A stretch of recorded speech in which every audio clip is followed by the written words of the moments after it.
esta Casa de Cultura Pública, agradezco a usted su presencia para continuar con la Semana Nacional de Transparencia en las Entidades Federativas. De igual forma, este evento es coordinado por la Comisión de Transparencia y Acceso a la Información Pública en el Estado de Querétaro. Y el día de hoy continuamos y agradecemos ahora la presencia del licenciado Benjamín Alejandro Cervantes Pérez, quien nos compartirá el segundo tema de esta semana, la transparencia a través de la red curricular, y nos permito presentarlo a través de la lectura de la síntesis curricular. Era licenciado en Derecho por la Universidad Nacional Autónoma de México, especialista en Derecho Constitucional por la misma institución y estudiante en el posgrado en la Universidad Nacional Autónoma de México. Realiza temas de investigación sobre transparencia, acceso a la información, protección de datos personales y derechos de los pueblos indígenas. En su experiencia profesional ha sido profesor universitario, asesor del órgano garante de la transparencia y acceso a la información pública del Instituto Nacional Electoral, asesor del diputado en la Asamblea Constituyente de la Ciudad de México en lo relacionado a la Comisión de Pueblos Originarios y Comunidades Indígenas. Actualmente es asesor en Unidad General de Transparencia y Sistematización de la Información Judicial de la Suprema Corte de Justicia de la Nación. Ha realizado diversas publicaciones, destacan entre ellas el libro Derechos del Pueblo Mexicano, México a través de sus constituciones, editado por Miguel Ángel Correa. En noviembre de 2016 se encontró con la doctora Isalina Pla del artículo El desarrollo del acceso a la información pública como derecho humano. Ha realizado también publicación El papel de la Suprema Corte de Justicia de la Nación en materia de derechos humanos y la investigación en el desarrollo de la prueba de daño a la luz del principio de proporcionalidad y la prueba de daño como palanca democratizadora. Sin más, quiero ustedes damos una cordial bienvenida al licenciado Benjamín Alejandro Cervantes Pérez.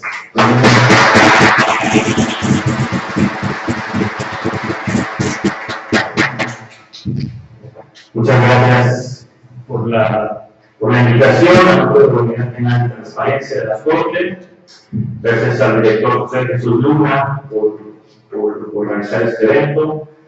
Y gracias a todos ustedes por la participación en esta tarde. Espero hagamos una charla amena y cordial en temas que seguramente nos interesan a todos nosotros profundizar. Me gustaría aclarar en un primer momento que lo que aquí se diga, que sea de manera amigable, pero también lo que yo diré es a título personal, ¿no? Es decir, no será una posición de la Suprema Corte, porque me gusta ser un poco provocador, entonces por eso lo que aquí es a título de Benjamín Cervantes. Bueno, les explico un poco más o menos el tema que les voy a exponer para después pasar a un diálogo que somos nosotros. A mí me gustaría profundizar como última parte de la exposición en la prueba de daño como un proceso de transparentar lo que hacen los sujetos obligados, ¿no? Para ello, me gustaría iniciar con una explicación de en qué parte se estructuran las políticas de transparencia, ¿no? Una parte son la información que nos hacen publicar y otra parte son los procesos que no está tan claro o más bien no está tan profundizado en nuestro sistema de transparencia, de qué manera se deben profundizar en esta transparencia de procesos de los sujetos obligados. Y bueno, les daré unos ejemplos del Poder Judicial de la Federación y por último les decía, profundizaré un poco en la prueba de daño. Espero ser entiendo que la mayoría de aquí son integrantes de sujetos obligados de transparencia, de las unidades de sujetos obligados de Querétaro, la mayoría, ¿no? Alguien que no esté involucrado con el tema, pero que le interese. Ustedes, ¿me pueden decir más o menos de dónde son, de la universidad, de vecinos? Colegio de Abogados Iniciantes de Querétaro. Bienvenido. soy estudiante de segundo semestre de la opción de Derecho Constitucional. Bienvenido. Por allá atrás, me levanta la mano. ¿De dónde viene? Estudiante. Estudiante también. ¿Alguien más? ¿Alguna otra? ¿Sí? De la Secretaría de Organización Financiera. Del gobierno de Secretaría. Bien. Pues entonces, bueno, eso me exige ser un poco más claro para, ¿no? Para que todos estemos en sintonía y espero que consigamos eso. Bueno, como primer elemento, me gustaría definir lo que es la transparencia, ¿no? En política de transparencia no existe una definición pues, acertada, no existe una definición aceptada comúnmente, ¿no? La transparencia como palabra es una propiedad de una cosa que permite visualizar lo que hay detrás de ella. Quizá esta imagen nos da un poco de explicación sobre lo que trata la transparencia, y por eso se transpoló de la transparencia hacia las políticas públicas, ¿no? Que los sujetos obligados permitan visualizar lo que hay detrás de ellos. Esa es la intención de las políticas públicas. Les decía yo, la estructura de las políticas públicas de transparencia en México se basa en dos estructuras, y hay que tenerlas más o menos en cuenta para seguir el diálogo. La primera estructura, que me parece, personalmente yo diría que el 85% de las políticas públicas en transparencia se basan en esta, que es la publicación de información y documentos en posesión de los sujetos obligados. Por ejemplo, pues, ustedes están seguramente familiarizados con el tema. La Ley General de Transparencia reconoce obligaciones comunes a los sujetos obligados en su artículo 70 y algunas obligaciones específicas, inclusive en las leyes estatales, que hacen un mundo de rubros de información a publicar. Es un mundo de información que se publica tanto en la Plataforma Nacional de Transparencia como los portales de los sujetos obligados. Y aquí vendrá esa primera crítica sobre eso. En primera, las políticas de transparencia, les repito, se sustentan en su mayoría en esta estructura y no toman en cuenta tanto la estructura de transparentar los procesos de los sujetos obligados. ¿Qué es? Me voy a adelantar un poco y hablar de eso. ¿Qué es lo que provoca transparentar mucha información? Bueno, yo comparto la idea de muchos teóricos, incluso académicos que han establecido su posición de que mucha información publicada es desinformación, ¿no? No sé si ustedes están familiarizados con la Plataforma Nacional de Transparencia, y si no, los invito a visitarla y verán que es un laberinto, podrán entender la información que se publica ahí, ¿no? La lógica de la creación de la Ley General de Transparencia, yo la aprendí en un seminario que asistí, les voy a contar la anécdota. Se estaba discutiendo pues, el listado de los grupos de información que teníamos que publicar, los sujetos obligados, a la academia, sociedad civil, gobierno, y el ánimo de los especialistas en el tema era agregar más grupos de información a esa lista infinita, porque la lógica decía que entre más información publicada, mayor transparencia iba a haber, y entre mayor transparencia, menor corrupción, ¿no?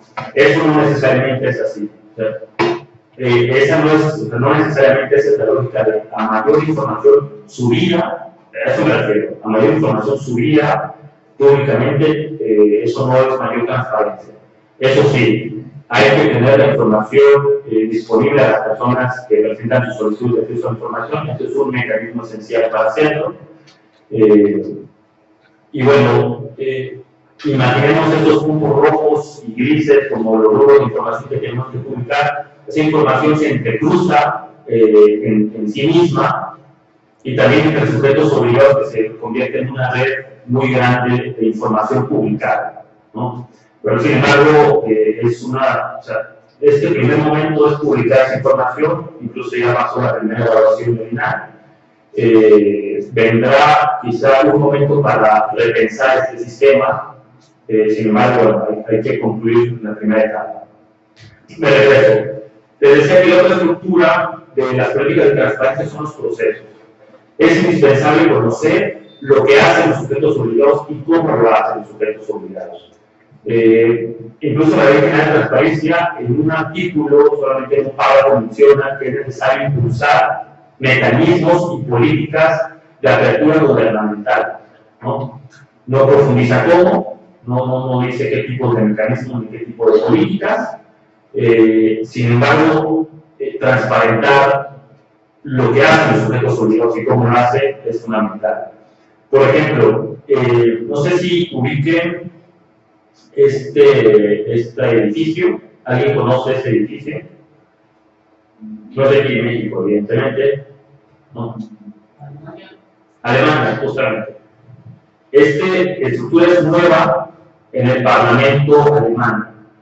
La intención de hacer esta estructura, como lo verán, es a través de vidrios. Inclusive el Parlamento alemán se convirtió en una plaza pública en donde se puede entrar y salir libremente. Y en medio de esta estructura, abajo, igual en un techo de cristal, está el Parlamento y todo el mundo puede ver las deliberaciones públicas del Parlamento. Esa estructura demuestra o es un símbolo de lo que debería ser el Parlamento abierto, inclusive de la apertura gubernamental, ¿no? Si conocen ustedes el Congreso General de México, la Ciudad de México, verán que es un búnker imposible de pasar, ¿no? Nos tratan mal al ingresar al Parlamento mexicano, ¿no? Pero bueno, la tarea está ahí. Bueno, algunas iniciativas que realiza el Poder Judicial de la Federación, y esto lo uso como ejemplos para inclusive que se puedan replicar en algunos sitios, incluso retroalimentar hacia nosotros mismos también.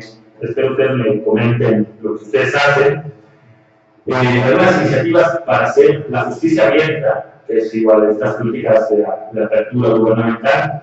En el Poder Judicial de la Federación, por ejemplo, está el rediseño institucional del portal de la Suprema Corte, del Consejo de la Judicatura, del Tribunal Electoral, con certificación de accesibilidad. ¿Eso qué quiere decir? Que las personas con discapacidad visual puedan visitar esos portales y navegarlos amigablemente. Existen certificaciones internacionales para realizar eso. Tenemos también un sistema estadístico de los asuntos jurisdiccionales que se vierten.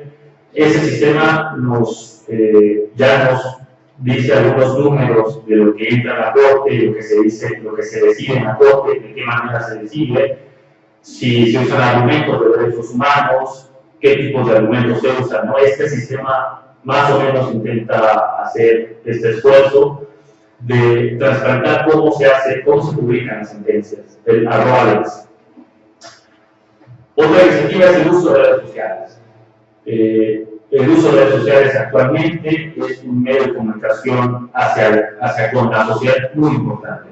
Y aquí abro un paréntesis que me resulta interesante colocar. No sé si alguno de ustedes se enteró de una sentencia que ocurrió hace algunos días de un juzgado federal en Sonora. ¿Sí? ¿Me enteraste? De las redes sociales, de que un servidor público bloqueó a un usuario. Exactamente. ¿Se enteraron? Bueno, después del caso, en Nogales, el presidente municipal de Nogales bloqueó de su cuenta oficial de Twitter a un usuario, ¿no? Y este usuario se amparó ante juzgados federales y el juzgado de Sonora le otorgó el amparo porque esa acción violaba su derecho a la información, porque se comprobó que a través de la cuenta de este presidente municipal se vertía información pública que interesaba a la sociedad, ¿no? A mí me parece importante esta sentencia porque abre el panorama a otros horizontes de considerar no solo las redes sociales como comunicación con la sociedad, sino también de afinar la responsabilidad que tenemos los servidores públicos en el uso, por ejemplo, de las cuentas de redes sociales, ¿no? Es decir, quizá ya no podemos decir lo que queramos en nuestras redes sociales como servidores públicos, ¿no? Pero bueno, la discusión está abierta, es una primera sentencia en este sentido, y me parece que en los subsecuentes se tiene que discutir para allá, ¿no? Inclusive en transparencia, algo similar ocurre con los correos electrónicos de los servidores públicos, ¿no? No se sabe el alcance de qué correos entregar, si se deben entregar los correos, si solo los correos que contengan documentos firmados, ¿no? Si todos los correos electrónicos. También esa es una discusión pendiente en el tema de transparentar lo que hacen los servidores públicos. Bueno, otra herramienta para la justicia abierta es el amparo en línea. Como ustedes sabrán, ya se puede presentar el amparo a través de Internet, a través de una firma certificada, ¿no? La transmisión de las sesiones en vivo del Pleno Suprema Corte y inclusive de muchos órganos del país. Esto también es importante para conocer de qué manera deciden, qué argumentos utilizan para decidir sobre un caso en concreto y específico sobre nuestros derechos. La elaboración de guías de acceso a la información en braille, en lenguas indígenas, la elaboración de algunas sentencias relevantes con lenguaje sencillo y accesible.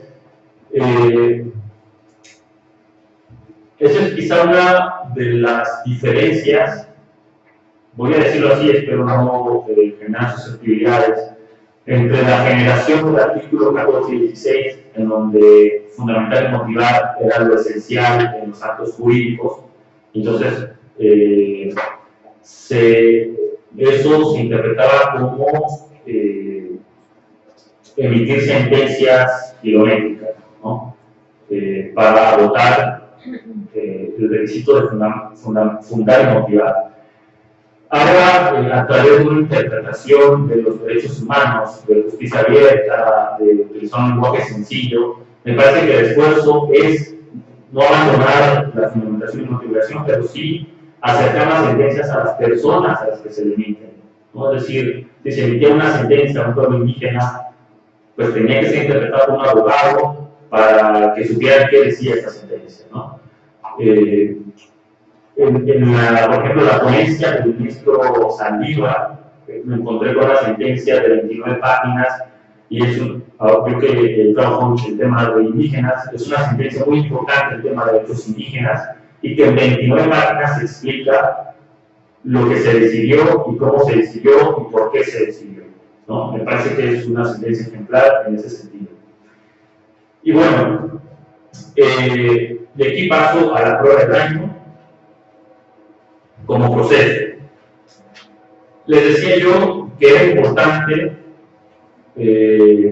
transparentar lo que los sujetos obligados hacen y cómo lo hacen. Les di algunos ejemplos que realiza el Poder Judicial de la Federación, y también el Poder Judicial de la Federación y todos los sujetos obligados tienen la obligación de aplicar la prueba de daño en cualquier clasificación de información que se pretenda reservar.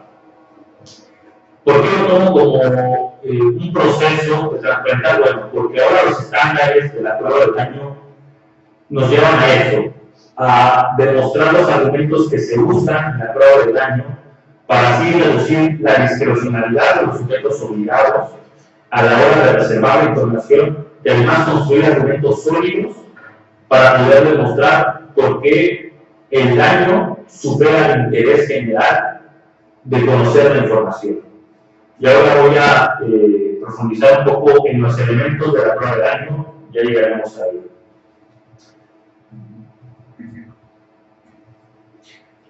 ¿Por qué surge el nuevo estándar la prueba de daño y la ley general de transparencia?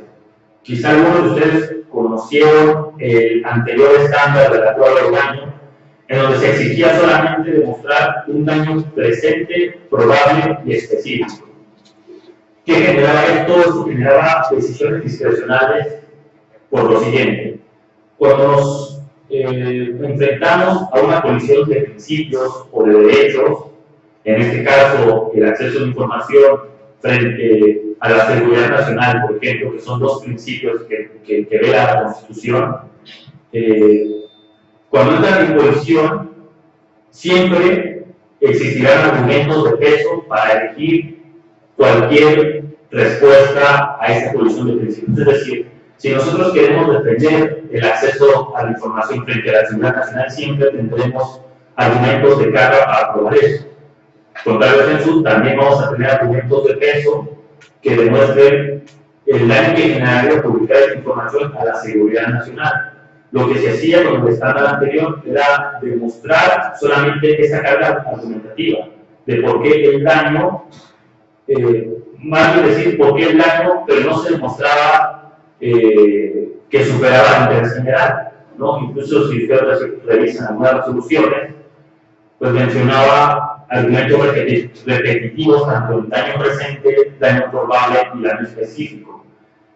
O sea, esas argumentaciones caían en la discrecionalidad de los sujetos obligados para reservar información. Por lo tanto, se dañaba al derecho a acceso a la información de las personas. Por eso, ahora el estándar se tuvo que elevar, no solo se tuvo que elevar, sino que se tuvo que equiparar al principio de proporcionalidad de los derechos, ¿no? Bueno, uno de los problemas también es que no contenía una estructura ese análisis. Ahora ya lo contiene, más o menos, y les voy a explicar algunas críticas también. Y como no contenía una estructura de los argumentos que debía, del camino que debían seguir los argumentos, los sujetos obligados tenían que decir lo que quisieran en esas categorías, entonces les tenían que aprobar su clasificación de información.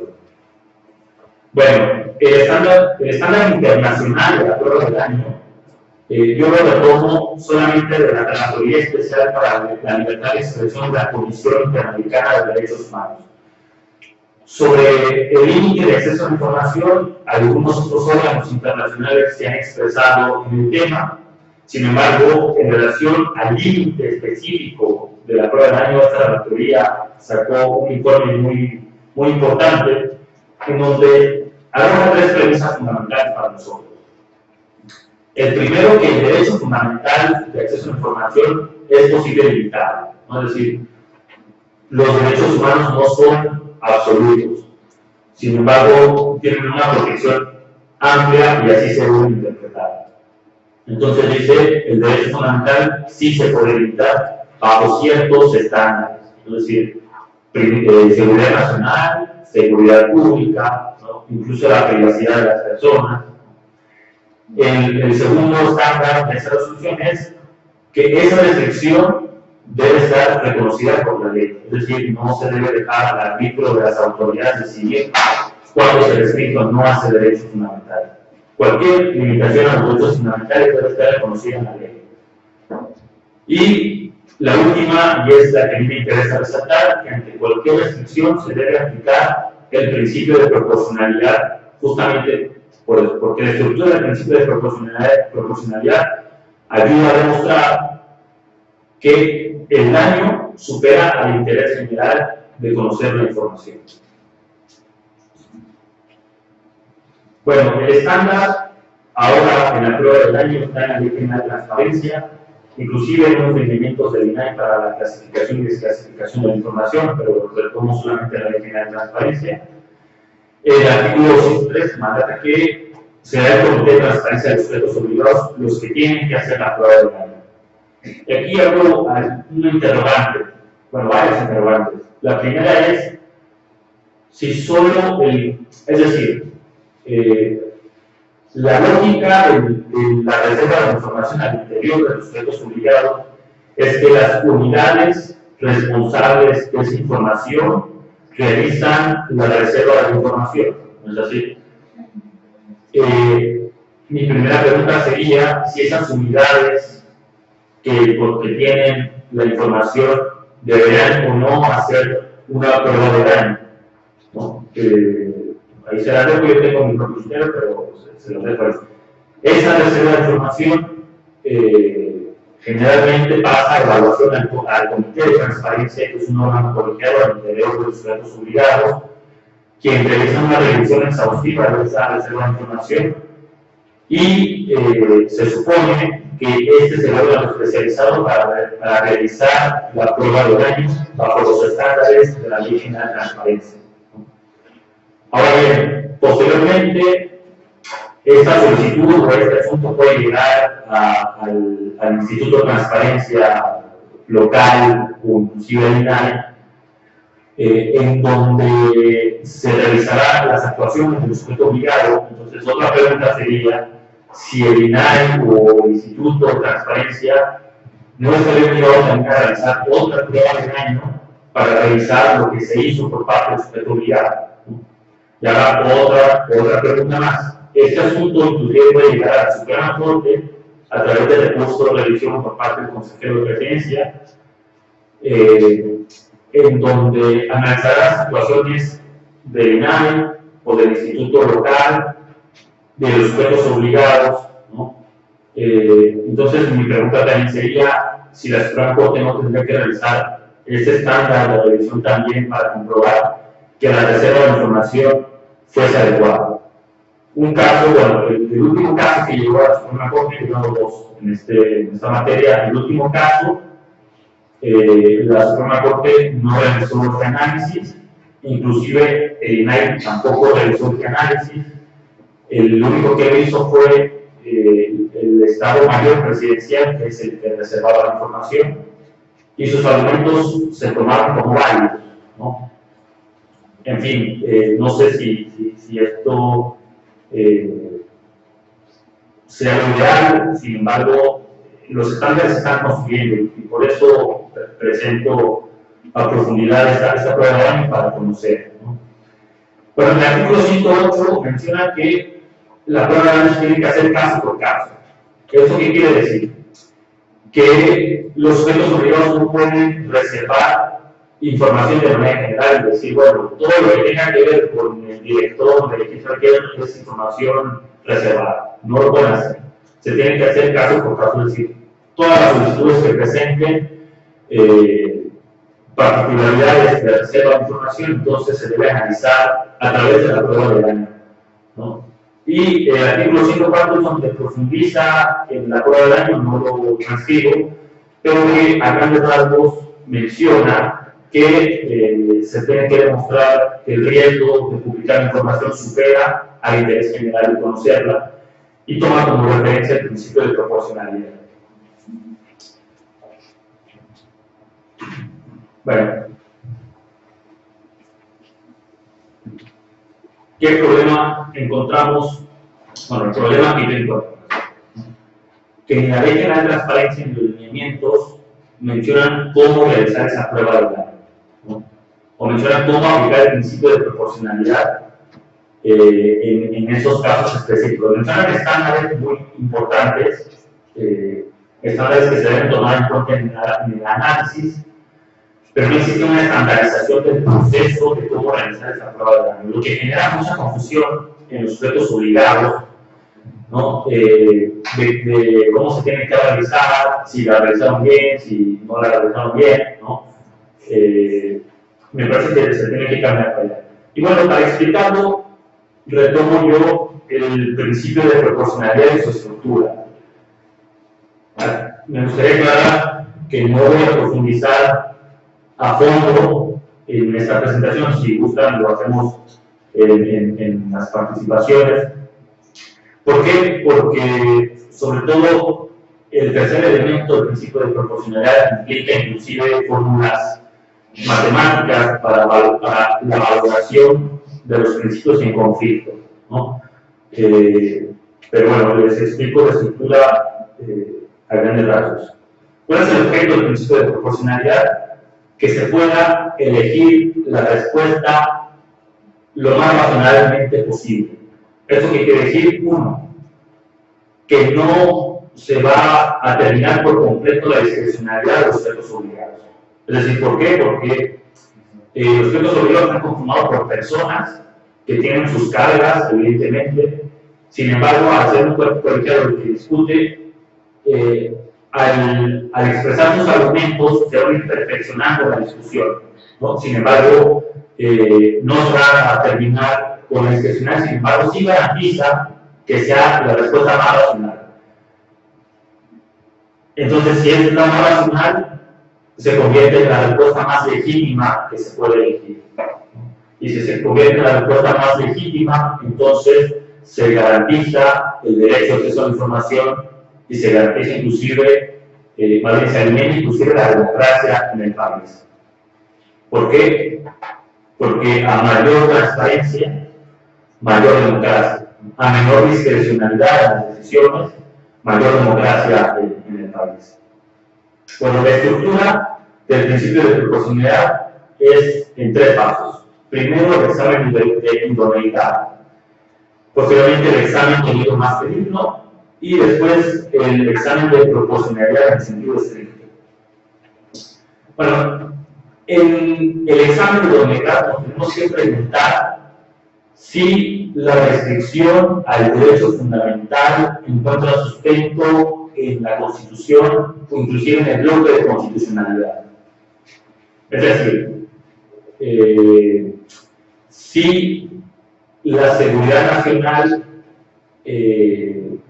es un principio que permite restringir el derecho de acceso a la información y que ese principio está reconocido por el bloque de constitucionalidad, ¿no? Si se contesta afirmativamente, entonces pasamos al examen de necesidad. Este examen no es tan difícil, son preguntas de encontrar si el principio, si la restricción encuentra sustento en el bloque de constitucionalidad. Si no lo encuentra, entonces ahí se acaba el examen y no se debe restringir el acceso a la información, ¿no? El segundo examen es la necesidad. Es decir, toda intervención al derecho fundamental, cualquier derecho fundamental, en nuestro caso el derecho de acceso a la información, debe ser la más benigna para el derecho de acceso a la información. Aquí tomo, por ejemplo, el caso de las violaciones graves a los derechos humanos. Cuando se hace este examen de necesidad, se comprueba que la restricción al derecho fundamental no es la más benigna, es decir, es la que más le hace daño porque hay mucho interés de muchas personas de conocer esa información cuando se trata de violaciones graves de los derechos humanos. Por lo tanto, la restricción no es la más benigna a reservar la información y por lo tanto se tiene que publicar. El tercer examen, y este es en donde se profundiza más en la teoría de los derechos fundamentales, es la ponderación en sentido estricto. Este examen debe revisar, les decía, si la importancia de la intervención supera al interés general de proteger ese derecho fundamental, ¿no? Es decir, si la seguridad nacional es más importante que publicar cierta información o entregar cierta información. En este principio se realiza una fórmula que es la fórmula del precio específico, donde se valora valoraciones fácticas, es decir, valoraciones fácticas que en el caso concreto en este momento. Es decir, una reserva de información que se me ocurre en este momento es las reservas de las personas que viajaron en el avión presidencial, si debe ser pública o no. Se reservó por argumentos de seguridad nacional. En el caso concreto, porque involucraba personas ajenas al poder ejecutivo, ¿no? El primer párrafo, las valoraciones fácticas, bueno, y se toma, en ese análisis se toma el contexto de esa solicitud de información y que se trata de personas o servidores públicos que siguen en funciones, inclusive personas que no son servidores públicos, pero que se podría afectar su vida, ¿no? Por ejemplo, otra valoración fáctica puede ser la información relacionada con ministros que ya no están en funciones, ¿no? Se valora fácticamente y se dice, bueno, no afecta al servidor público ya, porque ya no está en funciones, entonces es dar esa información, contrario a lo que sucede con la información de ministros en funciones. Esa información sí se reserva porque afectaría las funciones de esa persona, ¿no? Bueno, otro examen que está inmerso en la ponderación es el peso en concreto de los principios. Es decir, así, uno se pregunta, ¿cuánto vale el derecho a la información? ¿Cuánto vale la seguridad nacional? ¿No? ¿Cuánto peso le otorga las normas fundamentales al derecho a la información? ¿Cuánto peso le otorga a la seguridad nacional? Y se otorga mayor, 4 y 2. ¿No? Y el último examen se revisa justamente este análisis matemático en donde los argumentos se les colocan números para al final dar un resultado y con eso conocer si es más importante reservar información o publicar. Bueno, ya para concluir, les diría la importancia de la prueba de daño como sujetos obligados. Les repito, es un poco complicada la realización del estándar del principio de proporcionalidad, así como lo reconoce la Ley General de Transparencia. A mi entender, es un estándar que se hizo muy complejo, pero también la intención es garantizar que se elija la respuesta más adecuada al derecho de acceso a la información. Bueno, la primera importancia es que se demuestra la racionalidad de los sujetos obligados a la hora de decidir, ¿no? Es decir, ya no podrían usar cualquier argumentación para reservar la información. Estos argumentos inclusive se transparentan para que sean evaluados por el órgano revisor, es decir, los institutos de transparencia pueden evaluar los argumentos que se utilizan, inclusive existen sistemas, bueno, no existen sistemas tan completos, pero las iniciativas de crear sistemas de evaluación de los argumentos que se usan a la hora de reservar la información.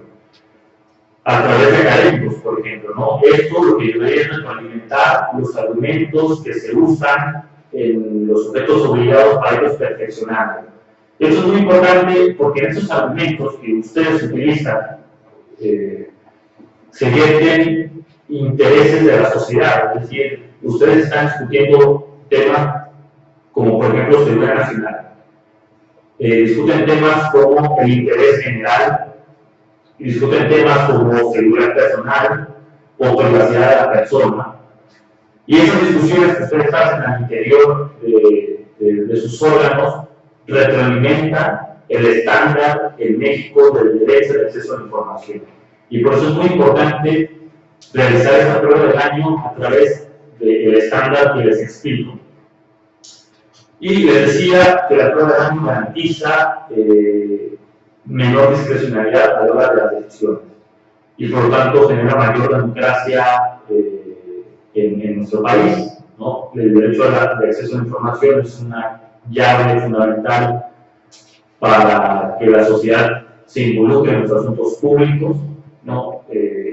Como ustedes lo saben, en los últimos años ha sido esencial ejercer este derecho para dar a conocer noticias que quizá en otras épocas no conocíamos, con tal habilidad, con tal detalle de actos de corrupción, por ejemplo, de desvío de dinero público, inclusive de las funciones públicas de los servidores públicos, ¿no? Es un pilar fundamental de la democracia mexicana, el derecho de acceso a la información. Y bueno, me parece que aquí lo dejaría para poder comenzar el diálogo entre nosotros. Espero no haberlos aburrido, pero espero sus preguntas también para comenzar el diálogo.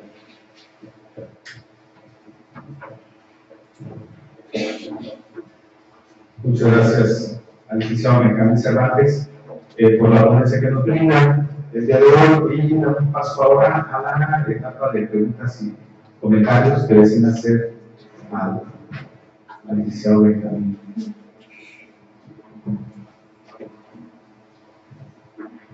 Bueno, sí. ¿Me dices su nombre? ¿Tu nombre? Sí. Rosario.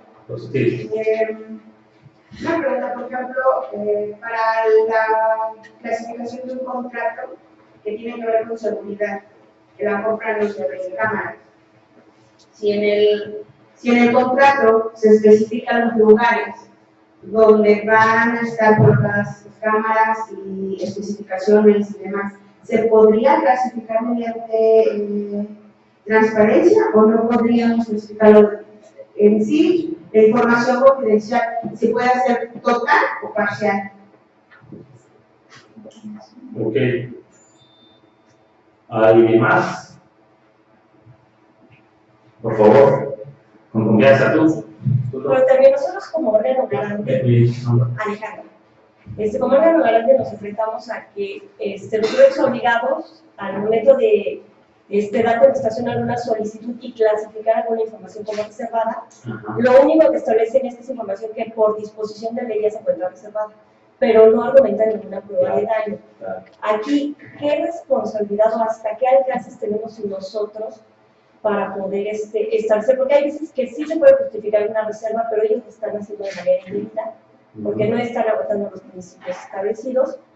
Y bueno, aquí quisiéramos saber, digo ahora sí que la suplencia de la queja no opera para nosotros obligados, y si hay el riesgo de que esa información tenga que ser pública. Ok, gracias. ¿Alguien más, por favor? Con confianza, la pregunta que sea, aquí no hay. Hay adelante, por favor. Mario, Mario. ¿me podrías explicar un poquito lo que era el principio de idoneidad? Ok. Gracias.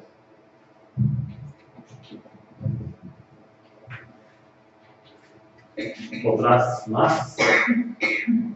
Bueno, Ah, sí. Si te pasan el micrófono para que te escuchen acá.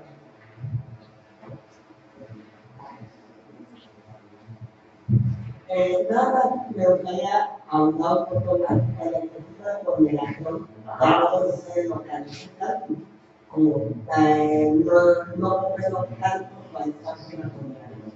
La manera cómo lo califican realmente. Ok. Luego a una solicitud y esa solicitud se valora como el cuatro principios el nivel de ponderación. Sí.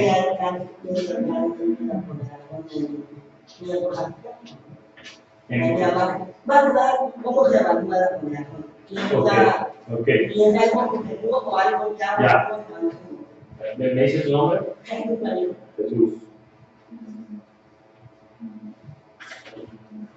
Bueno, quizá podemos empezar con estas y ahora que se animen seguimos con otras. Bueno, lo que decía Rosario, pues habría que, o sea, yo tendría que conocer las especificaciones de la solicitud de información, ¿no? Pero si me lo dices así, que quiere conocer, por ejemplo, la localización de las cámaras de seguridad en un edificio, evidentemente se tiene que argumentar por qué se causaría un daño, no simplemente decir que se reserva por dar fundamentos, sino demostrar por qué se causaría ese daño, inclusive a la seguridad de las personas que se encuentran en ese inmueble, ¿no? Inclusive a la infraestructura de ese inmueble, ¿no? Es decir, ustedes deben encontrar las argumentaciones más adecuadas a lo que el sujeto obligado le aplique y demostrar por qué supera el interés final de conocer esa información, que me parece que es, desde mi perspectiva, evidente que el daño superaría al interés de conocer la localización de las cámaras de seguridad, ¿no? Pero se tiene que demostrar con argumentos. No sé si te contesté.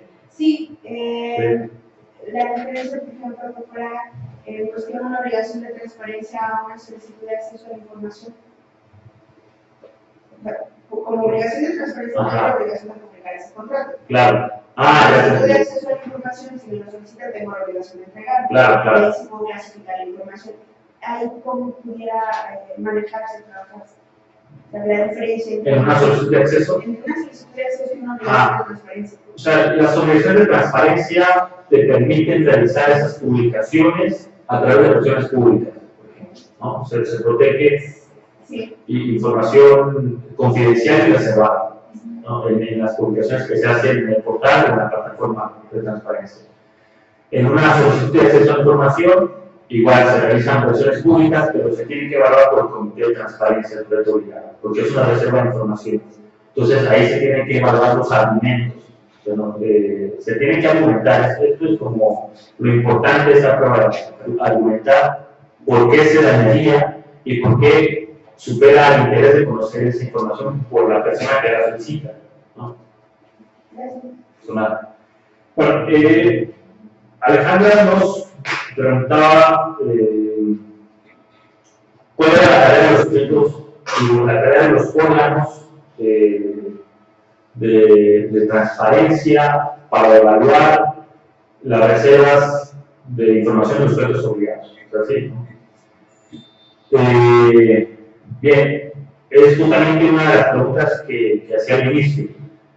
Desde mi perspectiva, los órganos garantes deben realizar una prueba de daño de las reservas de la información que realizan los sujetos obligados. Tienen dos opciones: realizar la prueba de daño con los estándares adecuados. Me parece que los órganos de transparencia tienen los recursos suficientes para realizar pruebas de daños ejemplares, pero también tienen la oportunidad, yo lo he visto, de revocar las determinaciones del sujeto obligado para obligarlo a realizar una prueba de daño conforme a los estándares que exige la Ley General de Transparencia. Me parece que esas son las dos vías más adecuadas. He visto que el INAI realiza en una suerte, es decir, se da cuenta que no se realiza la prueba de daño y el propio INAI lo realiza para demostrar que el sujeto obligado reservó de manera equivocada, ¿no? La otra es revocar su determinación y obligarlos a que realicen la prueba de daño de manera adecuada.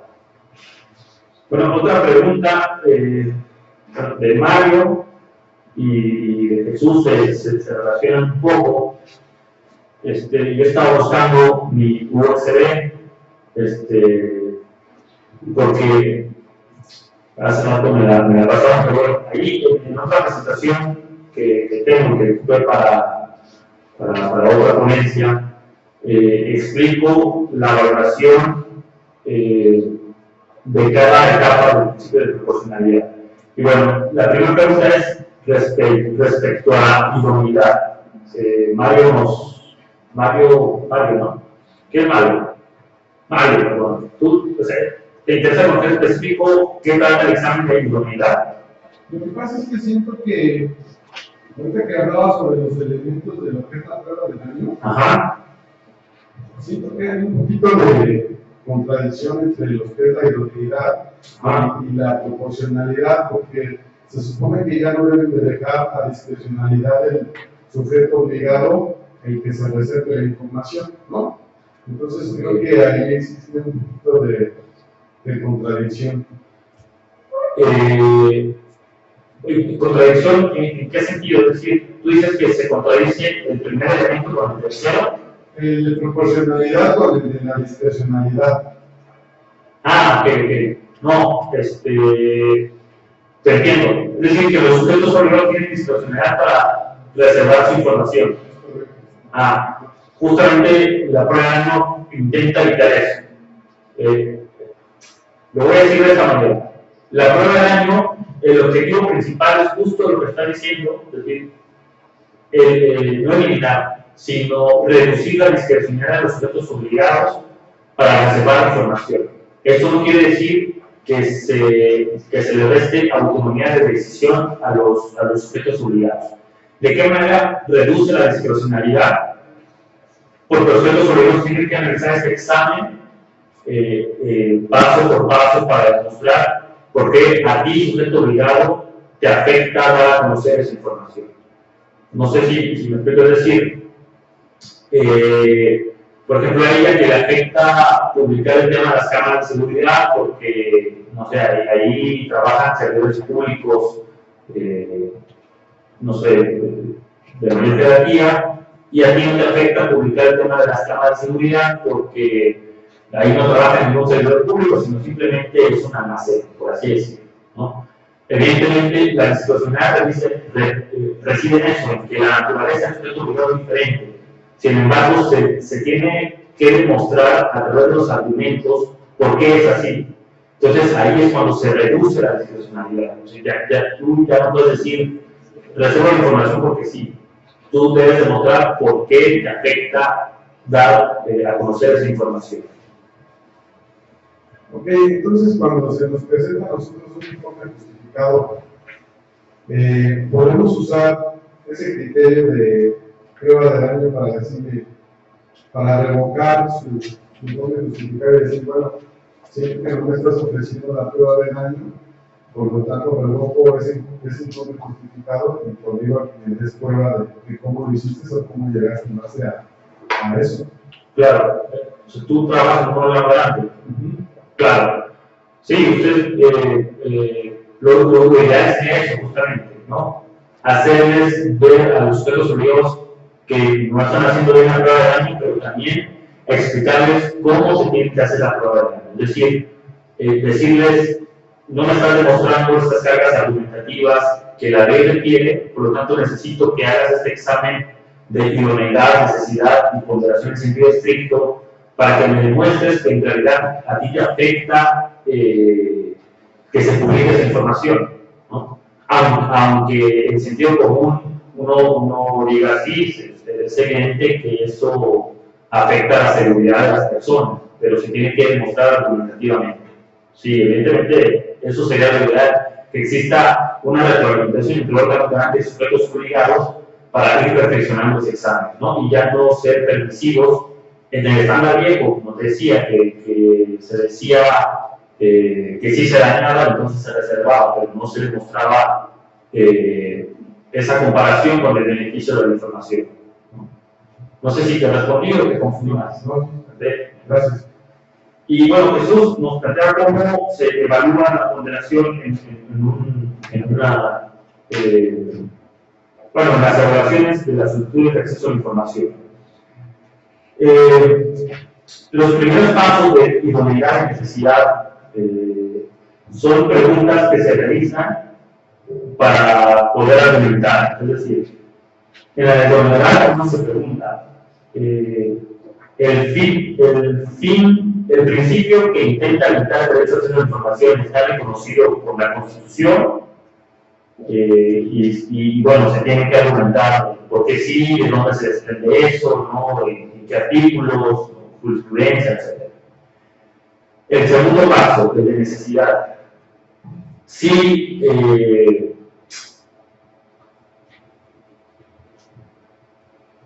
reservar la información es lo más digno para el derecho a acceso a la información, es decir, si no existe otro mecanismo para proteger esa información que pudiera vulnerar la seguridad nacional y que no implique una limitación al acceso a la información.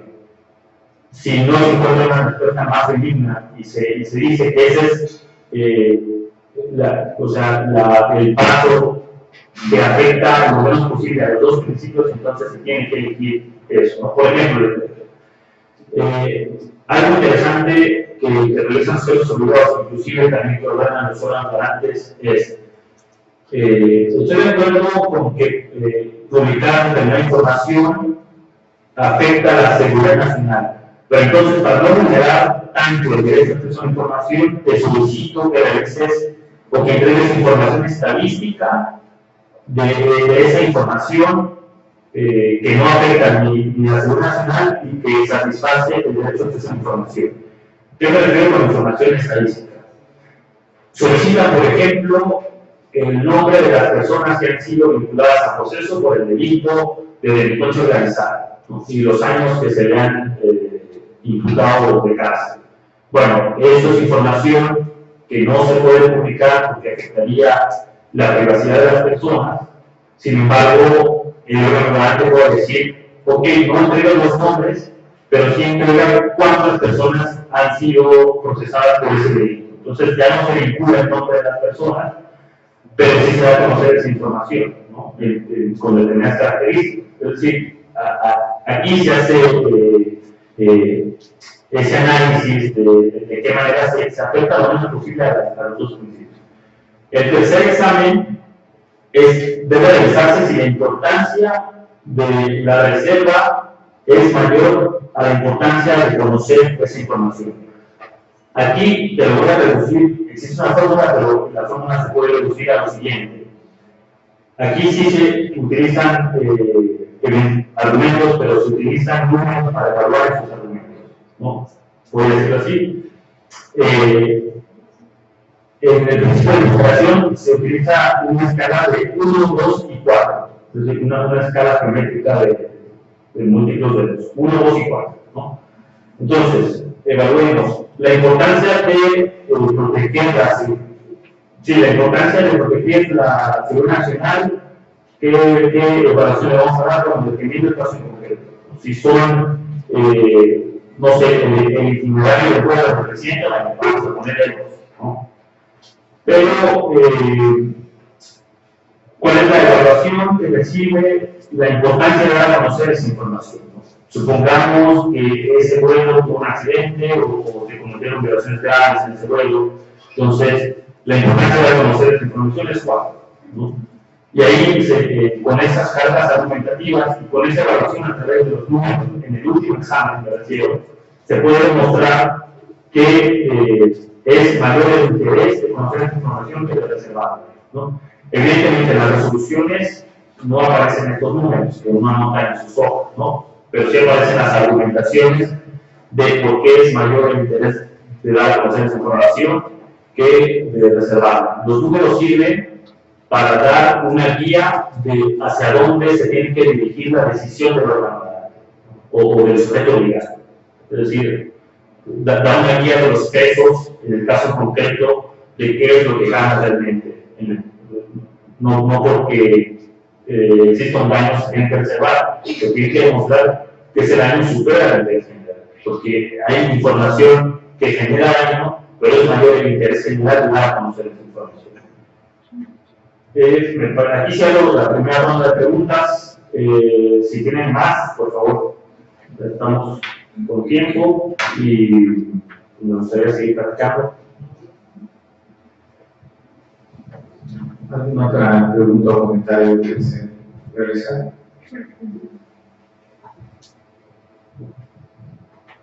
Por favor, con confianza.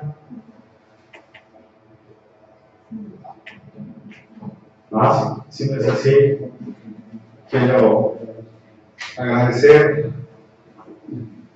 la participación del licenciado Benjamín Alejandro Cervantes Pérez en esta Semana Nacional de Transparencia en las Entidades Federativas, y pido atentamente al director de esta Casa de Cultura Pública que entrega el reconocimiento que le otorgan las instituciones convocantes a esta semana, en reconocimiento a su participación.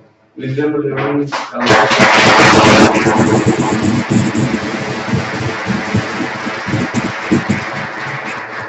Muchísimas gracias. Muy amable.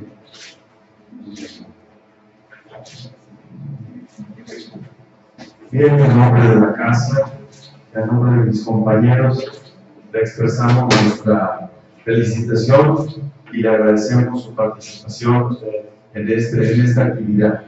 Una actividad que lo hemos comentado, ayer lo comentábamos, tan importante en la cultura del derecho a la información, en la cultura de la transparencia, y que colabora directamente a ese mal endémico, a ese mal que nos está causando tantos problemas y sobre todo opone muchos obstáculos al desarrollo, no solamente cultural, sino al desarrollo, al progreso de nuestro país. Corrupción. Necesitamos transparencia en todos los actos, en las actitudes y sobre todo en las políticas gubernamentales.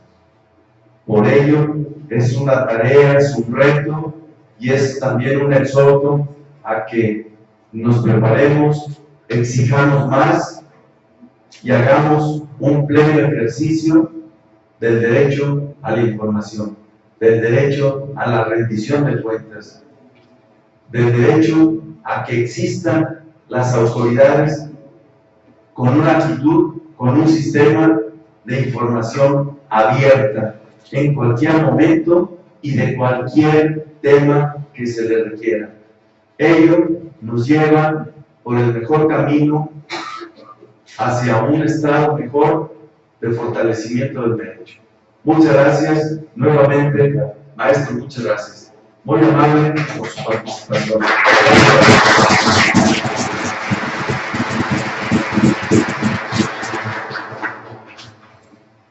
Le hago entrega del encuentro que es nuestro convocatoria de la institución que está participando, sumando los esfuerzos, porque estamos convencidos de que sumando esfuerzos obtenemos mejor resultado. Muchas gracias. Llévese un pequeño símbolo de nuestros compañeros de Incontrol y de nuestra parte, pues llévese el agradecimiento. Muchas gracias.